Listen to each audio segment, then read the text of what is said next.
又是出来修网络的一天。走吧，看看这家公司网络卡顿又是什么原因。开视频了吗？对。我认为这边会有那么些难度，但是我一进门看到这路由器，我就大概知道原因了。后面我又去看了下他们电脑，发现这些电脑还是无线网卡上网的，那就没错了。他们想要网络稳定的话，那么只能插网线了。还有这种家庭路由，你带几个人还是可以的，但是像这样带这么多台设备就不行了。我过来之前正好处理一个和他类似的情况，但人家那边比这里靠谱多了，起码所有的电脑都插网线的。那边具体卡的原因，我们就听一下客户的描述吧。打开的那个要进去的那个网页，就会一直在转，一直转圈是吧？一直在转圈。人多的时候还是说人少也这样？人多的时候，如果2、3个人好像没有太大，就是超过5个人以上了就开始了。那和我判断的一样，跟不上，硬件跟不上。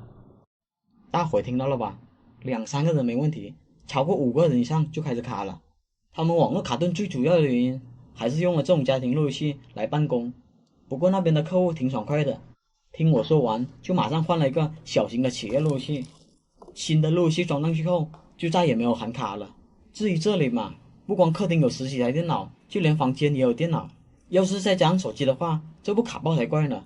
当时我还抱了希望，以为会有1、2台电脑插的网线，这样的话就可以给他们增加交换机了。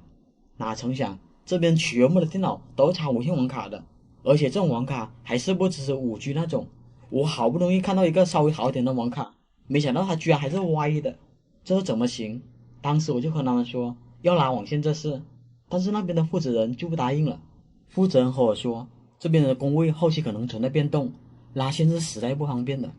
而且这里是他们刚搬来的，在没搬来之前，他们这些设备用了大半年，从来没有卡过。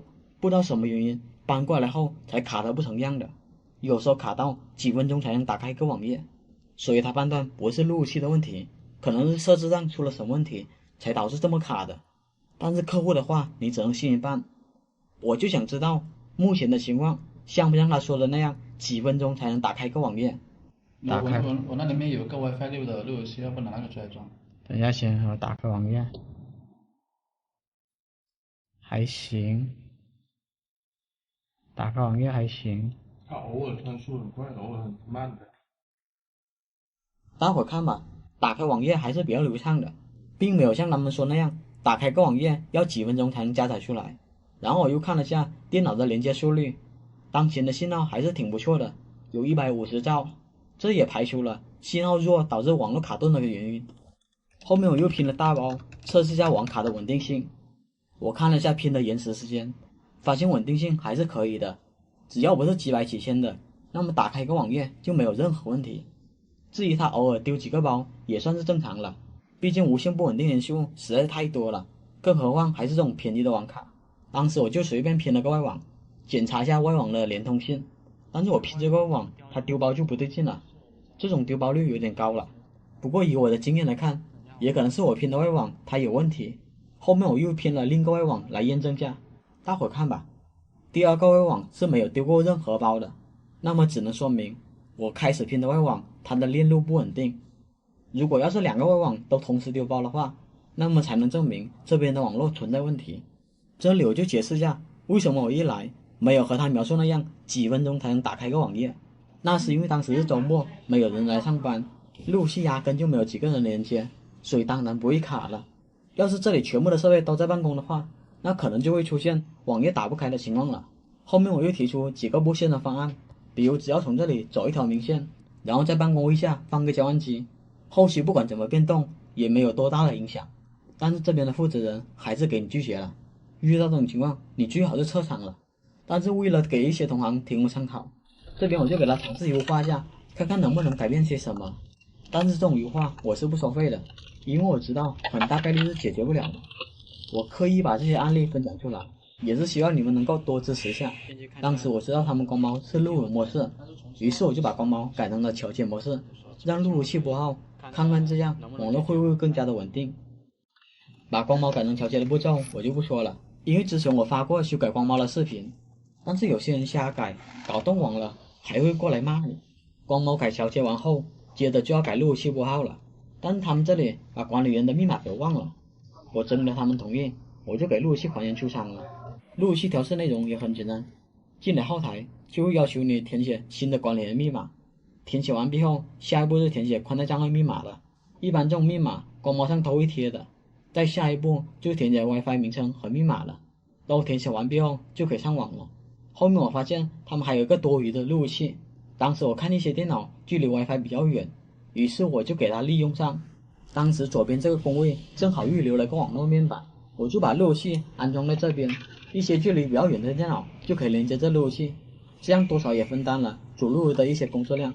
后面我和他说，如果还是卡的话就和我说一下，但是隔了1个星期他居然没有找我，然后等我上次优化就真的给解决了。于是我就好奇问了下他，大伙看吧，这种除了插网线和换设备就别无他法了。所以大伙知道我为什么没有收钱了吧？你家里的宽带要跑到千兆到底有多难？很多人家里办理了1000兆的宽带，但每次测速总是跑不满。每次联系宽带师傅，人家上门一检测说宽带是正常的，就直接回去了，但是你又测了下网速，仍旧是跑不满的情况。这就导致很多人喜欢投诉宽带师傅。宽带师傅他只负责光猫能到1000兆，其他的就真的没法管了。我这里就在家模拟一下大多数情况下跑不满宽带的原因，看完你就明白该如何去解决了。先从电脑开始，我家是1000兆的宽带，但是我电脑测下来发现只能跑到100兆的网速，这种情况就要查一下电脑和路由器之间的连接速率了。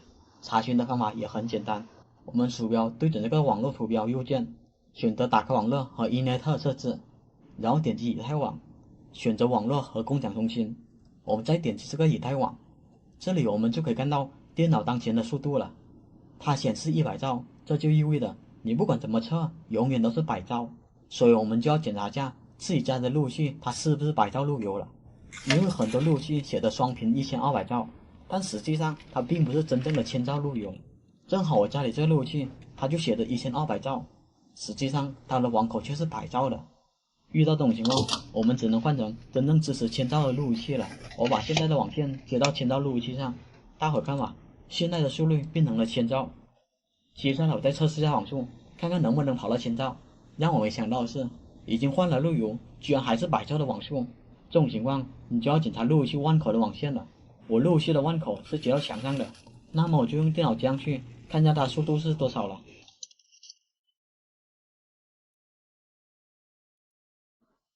大伙看吧，我电脑显示的速度只有100兆。我过去它另头看了下，水云头是打的没有任何问题的。如果你家水云头只打了4星，那你就要重新打了，否则到不了1000兆。看来多半是这个面板有问题了，那我就把它拆了，看一下里面是什么情况先。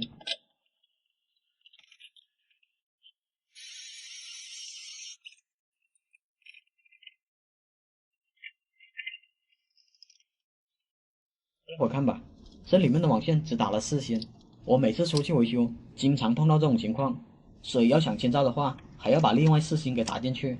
至于这种面板是怎么打的，我也教大伙。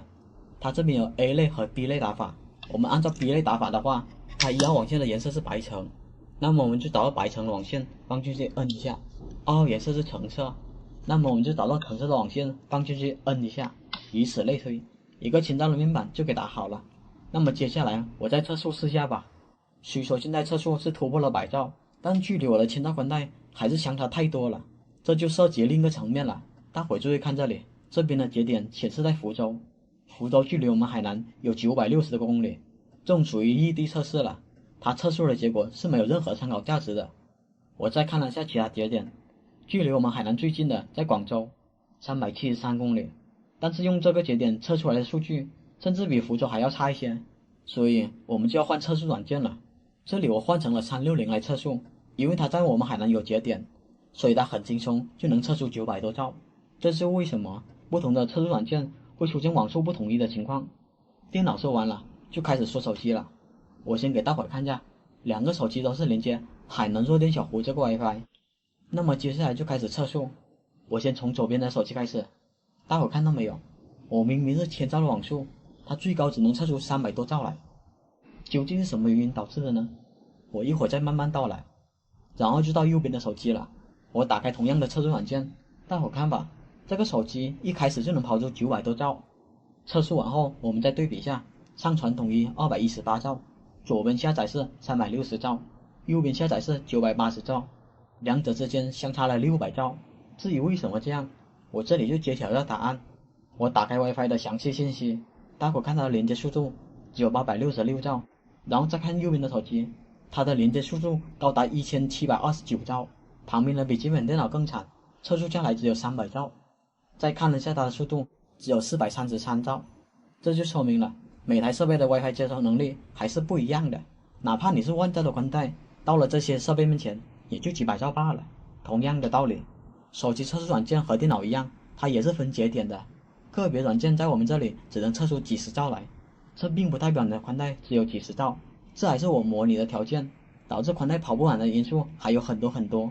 尤其是一些企业，线路拐来拐去的，也不知道经过了多少层设备，所以这下你知道宽带师傅为什么只负责网速到光猫了吧？好了，我也希望这个视频能够帮助你解决家里宽带跑不满的情况。